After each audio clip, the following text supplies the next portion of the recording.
Esta es la primera placa base TRX 50 que probé, usé o toqué en este canal. Esto es de Asus y este es el Pro WSTRX 50S8 Wi-Fi. Entonces, echemos un vistazo de qué se trata esta placa base y qué hay en la caja. ¿Busca una forma económica de obtener la licencia de sus Windows? Consulte cookies a través de los enlaces en la descripción del vídeo. Asegúrese de utilizar el código TN20 para obtener un 30% de descuento. Pegue la licencia en la configuración de activación y listo. Esta licencia es para Windows 10, pero puedes actualizarla a Windows 11 de forma gratuita. También ofrecen licencia de Microsoft Office 19. Utilice el mismo código TN20 para obtener un 30% de descuento. Consulte cookies.com en la descripción del vídeo a continuación. Aquí tenemos la placa base. Pon eso a un lado. Ok, tenemos el manual. Eso está vacío de ese lado. Y hay esto. Curiosamente este no incluye la tarjeta de expansión Asus Ender 2. En cuanto a cables tenemos una gamba de temperatura. Disponemos de un cable de alimentación de CPU de 8 pines a PCIe de 8 pines. Y hay dos de estos adentro. CPU y luego pasa a PCIe. Es interesante. Entonces tenemos el encabezado del panel frontal. Tengo una antena Wi-Fi, algunos separadores de plástico para la Ender 2 y unos de cierre rápido de repuesto.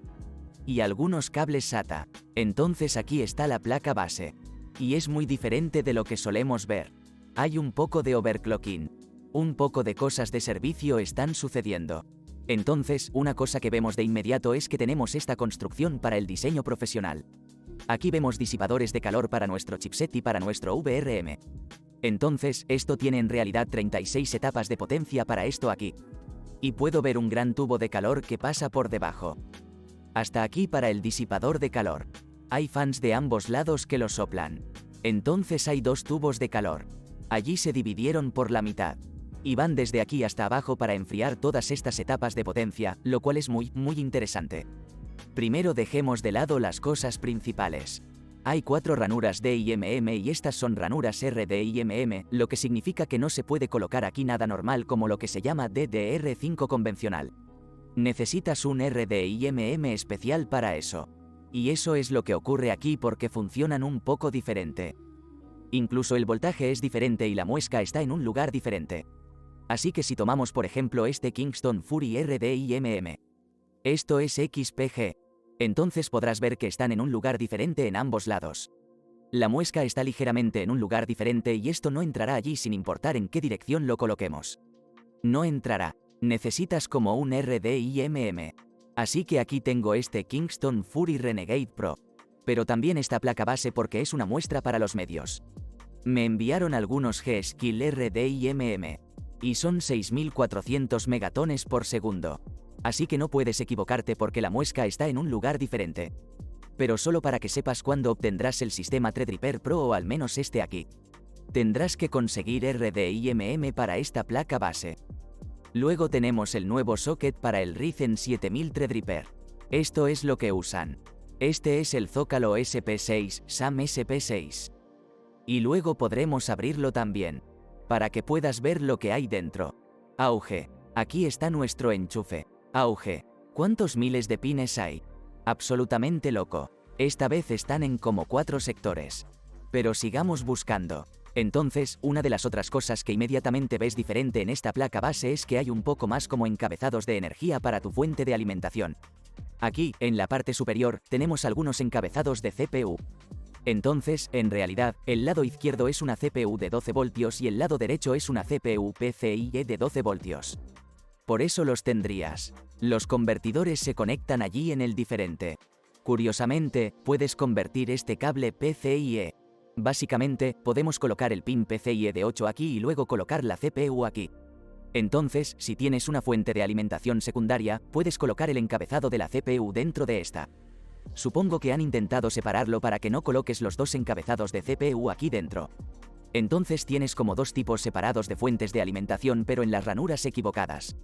De modo que cuando quieras conectar el secundario tendrás que usar estos cables de extensión que hacen que la CPU se encienda en PCIe. Bueno, es el mismo poder pero como cabezales diferentes, por lo que los mueven un poco. Sigamos con el cable de alimentación. Aquí está el encabezado de energía de la CPU secundaria. Como puede ver, este es el cable de alimentación EPS de 8 pines. Y si tienes una fuente de alimentación, debes enchufar esta y aquella. Entonces son como cables separados allí. Luego tenemos la fuente de alimentación ATX principal aquí de 24 pines, pero luego la fuente de alimentación secundaria que desea conectar aquí. Así que ahora mismo hay enchufes similares aquí para que no los conectes en la ranura equivocada. Aquí y luego dos encabezados de CPU. Entonces esta es una CPU PCIe, lo que significa que usarás estos dos encabezados para convertir este encabezado PCIe en un encabezado de CPU donde colocas las CPU. ¿Y por qué necesitarías una fuente de alimentación secundaria? Bueno, hay algunas razones para ello. 1. Si no tienes suficientes conectores, por ejemplo, para tus GPU que conoces. Supongamos que tiene varias GPU que requieren un cable de alta potencia de 12 voltios y 600 vatios. Y porque ahora en la plataforma Threadripper tenemos muchos carriles PCIe, por lo que mucha gente puede ejecutar varias GPU y no tienes suficientes. Luego, también puede conectar su fuente de alimentación secundaria aquí a través del ATX porque cuando conecta el ATX aquí y cuando enciende la PC a través del botón de encendido, en realidad activará ambas fuentes de alimentación juntas y luego podrá ejecutar como más opciones de cable para sus GPU o potencias PCIe o lo que sea. Pero también, en segundo lugar, si como creador estás haciendo un overclocking intenso, no creo que esto sea lo que deberías hacer. Pero luego tienes 4 encabezados para tu CPU real. Entonces, 4 conectores PCA de 8 pines donde puedes poner mucha más potencia para tu CPU. También tenemos 2 cabezales de potencia más aquí. Estos grises de aquí. Conectores PCIe de 6 y 8 pines.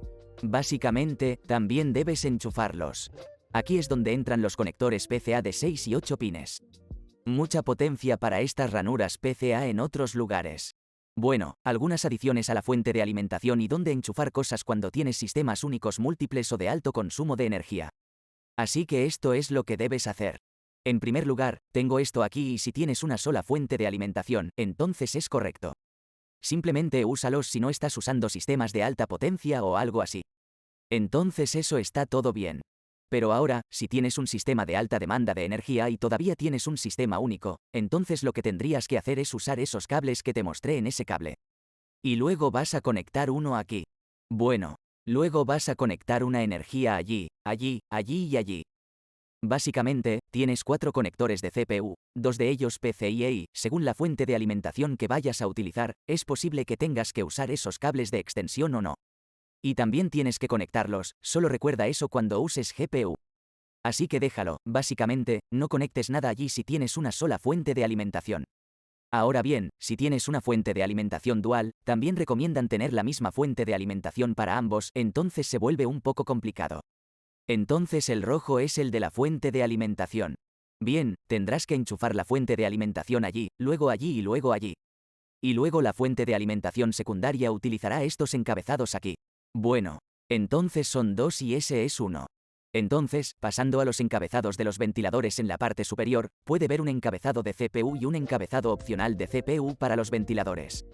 Luego aquí tenemos el cabezal de la bomba de agua. Luego, continuamos, tenemos 2 encabezados más aquí, el ventilador del chasis, otro ventilador del chasis y luego uno más en la parte inferior, así como uno escondido justo arriba para su CPU o chasis o lo que sea el ventilador trasero, hay otro encabezado justo debajo. Lo siguiente que vemos son algunos encabezados del panel frontal. Aquí tenemos el encabezado del panel frontal USB-C y esta es la ranura USB 3.2 Gen 2X2 de 20 gigabits de velocidad, como puede ver aquí USB-C. Luego tenemos USB tipo A aquí o 3.0 para el panel frontal, que es de 5 gigabits por segundo. Y en realidad tenemos 2 encabezados USB 2.0 más en la parte inferior aquí. Continuando vemos algunos cables SATA aquí. Aquí hay 1, 2, 3 y 4 puertos SATA, así como un puerto SAS delgado que es muy interesante. Es un gran puerto de servidor aquí si desea ampliar su almacenamiento o lo que sea. Puerto muy interesante aquí, puerto muy rápido también. Tenemos los encabezados del panel frontal aquí. Luego tenemos aquí algunos sensores y probadores para overclocking y todo tipo de cosas. Encabezado BMC. Tenemos un arranque seguro aquí.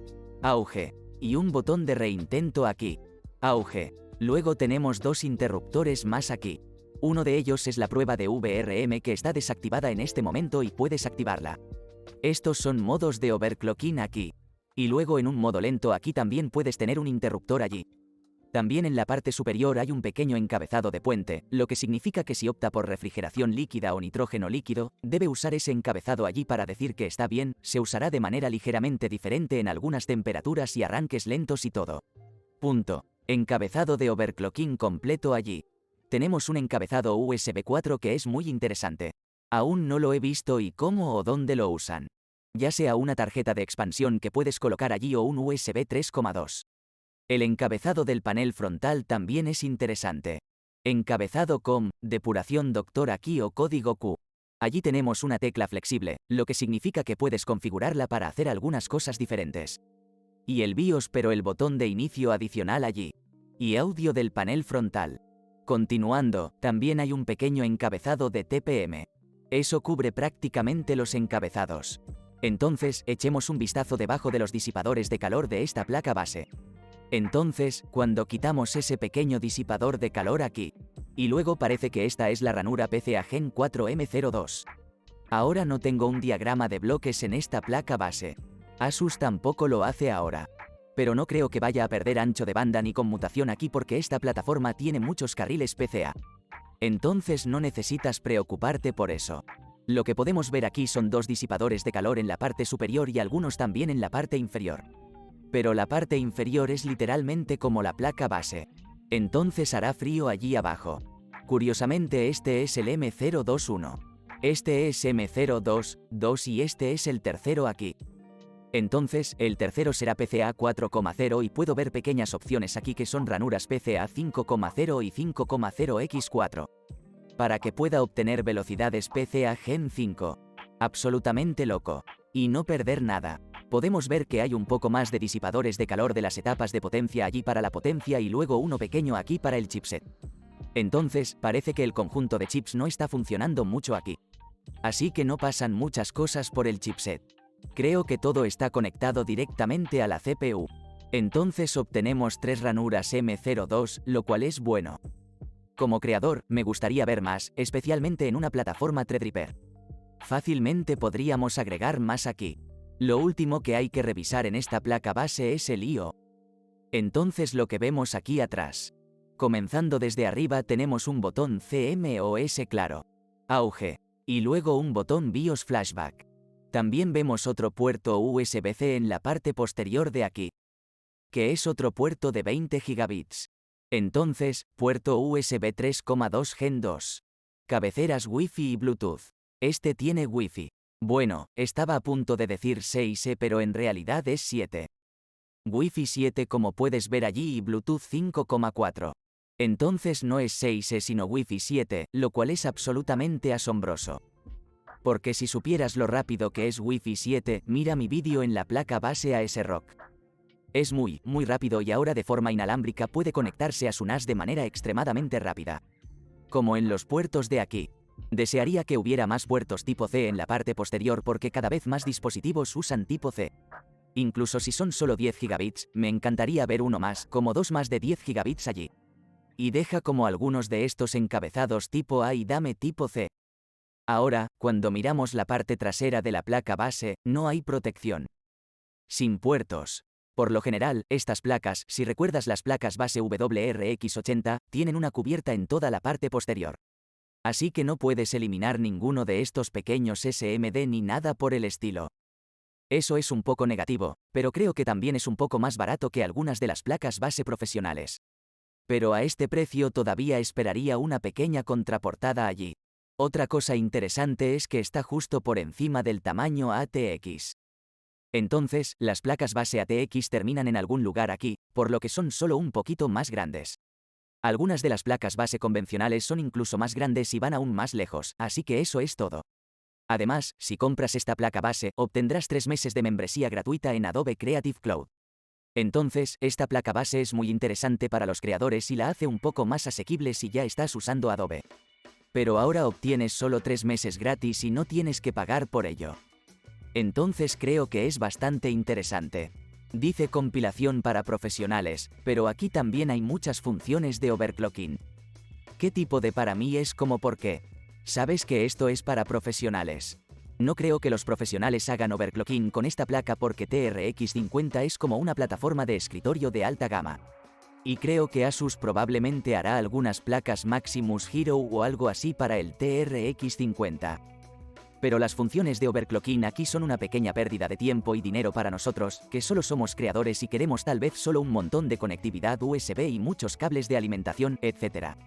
Es simplemente interesante. Ahora, otra cosa que quiero mencionar aquí y que puede resultar un poco molesta es que creo que el espaciado entre ellos está ligeramente desviado. Creo que el primero y este deberíamos haberlo bajado un poco más porque si pones un RTX 4090 enorme aquí, perderemos la capacidad de conectar algo allí. Pero si desea colocar 24080 o algo así del ProArt, supongo que tal vez quepan justo aquí porque tiene poco más de 2 ranuras de grosor. Pero creo que debería haber sido un espacio hacia abajo y luego vemos que tenemos un espacio completo aquí y luego otro aquí si quisieras o algo así. En este momento esto es una especie de desperdicio. En términos de las ranuras de expansión PCI y lo que está pasando, esto es lo que está pasando. En primer lugar, esta ranura superior es la ranura PCA Gen 5x16. La segunda ranura aquí también es la ranura PCA Gen 5x16. Ahora bien, todavía me resulta extraño que un espacio como esta ranura de GPU, esté aquí porque entonces puedes poner 2 GPU allí.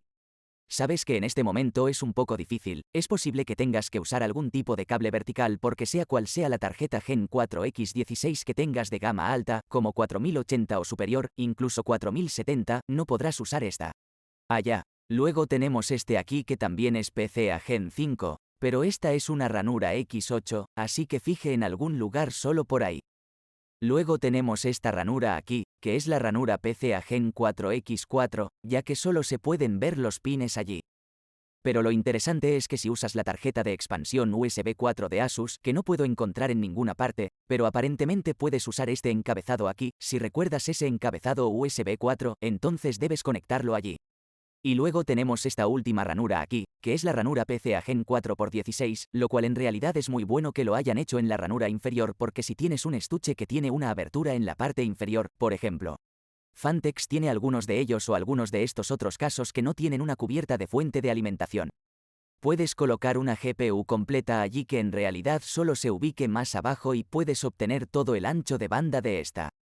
Otra forma de utilizar esta ranura inferior es la tarjeta expansora Asus M2 porque luego puede colocar la tarjeta allí, lo cual es solo una tarjeta de ranura que ocuparía aproximadamente ese espacio. Y luego puede colocar 4 SSD M2 más allí y luego todo eso también está conectado a la CPU. Con respecto al diagrama de bloques y lo que está conectado a la CPU, la mayoría de las cosas en esta placa base están conectadas a la CPU. Las únicas cosas que están conectadas a través del chipset y, por cierto, el chipset está conectado a la CPU barata mediante 4 carriles PCIe Gen 4 y está el panel frontal tipo C que está conectado a ellos. Tenemos el tipo A y luego el puerto SATA. Además del delgado puerto SAS, están conectados al chipset, así como los encabezados USB 2.0 aquí, también están conectados al chipset y a la ranura PCIe Gen 4 M2 y luego 2 encabezados USB en la parte posterior de 10 gigabits. Los puertos tipo A también están conectados desde allí al chipset. Pero todas estas ranuras de expansión o incluso muchos de los encabezados y puertos LAN y Wi-Fi y Bluetooth, todas estas cosas conectadas directamente a la CPU, lo cual es absolutamente asombroso. Y lo que no vemos en las plataformas que no son Threadripper, creo que algunas de ellas al menos son definitivamente PC Gen 5. Creo que todas lo son ¿por qué no? Porque la CPU lo admite, así que eso es todo. Si quieres comprobarlo y la compilación que voy a hacer, suscríbete, pero también dejaré el enlace para esto en la descripción a continuación si quieres comprobarlo. Me encantaría conocer tus comentarios o tu opinión sobre esto en los comentarios a continuación. Nos reuniremos contigo allí y, si no lo sabías, tengo guías de creación para cada presupuesto de un creador si quieres crearlo tú mismo. Si crea una PC, simplemente échales un vistazo en la descripción a continuación. Hay todos los presupuestos disponibles, sea cual sea su presupuesto. Si esto le parece un poco más caro o le gusta algún tipo de producto en mi canal, como una revisión de una carcasa o GPU o algo así, simplemente mézclelos y combínelos todos, pero la mejor relación calidad-precio está vinculada en la descripción a continuación. Ve a verlos. Gracias a todos por mirar y nos vemos en la sección de comentarios a continuación. Adiós.